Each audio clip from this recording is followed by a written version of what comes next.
किसी पे आरोप लगा दूं कि इसने 1000 करोड़ खा गया, 10,000 करोड़ खा गया, 1 लाख करोड़ खा गया, उसका कोई मतलब नहीं है।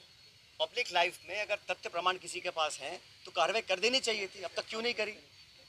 और ये जो पैसे की बात है, जिन लोगों का पूरा राजनीतिक जीवन सिर्फ पैसे के दम पर पनपा हो, शायद उनको हर चीज में पैसा नोट दिखाई देता है।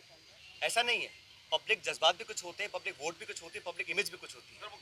जिन लोगों की राजनीति सिर्फ पैसे के दम पर चलती आई हो, अगर कोई उंगली उठा सकता है बता दे हमारे को। इस तरह के आरोप लगाने से, सुन ले मेरी बात, इस तरह के आरोप लगाने से कोई किसी का लाभ नहीं होने वाला है। आरोप तो मैं भी लगा सकता हूँ, जबान खोलने में क्या दिक्कत है किसी को, लेकिन हम संयमित रहे।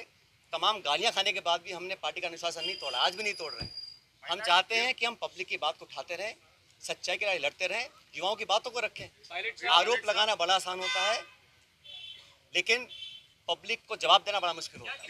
विधायकों पर, कांग्रेस के विधायकों पर, जिनके दम पर हम मुख्यमंत्री बने हैं, सोनिया गांधी जी जिनके आशीर्वाद से मुख्यमंत्री बने हैं, आप उन्हीं को बदनाम करेंगे, उनकी आलोचना करेंगे, उनको बेइज्जत करेंगे, तो पब्लिक सवाल नहीं पूछेगी हमसे 6 महीने के बाद।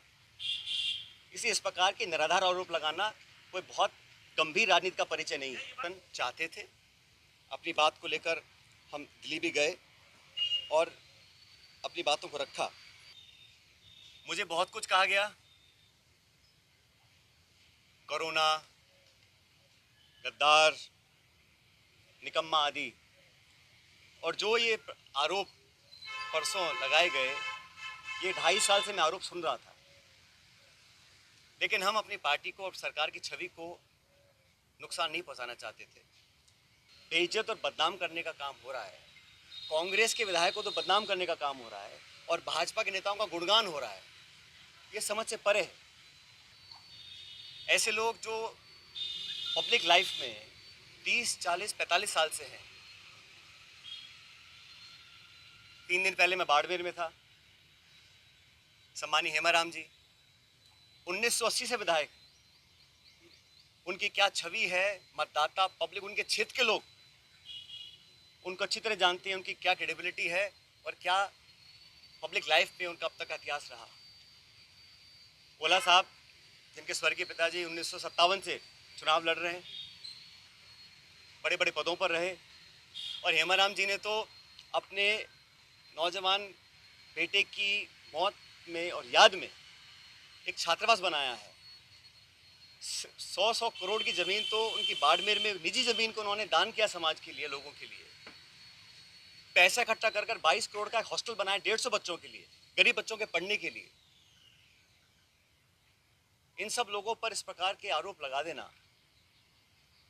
मैं समझता हूं बहुत गलत है। बहुत, हम दिल्ली में गए, अपनी बात को रखा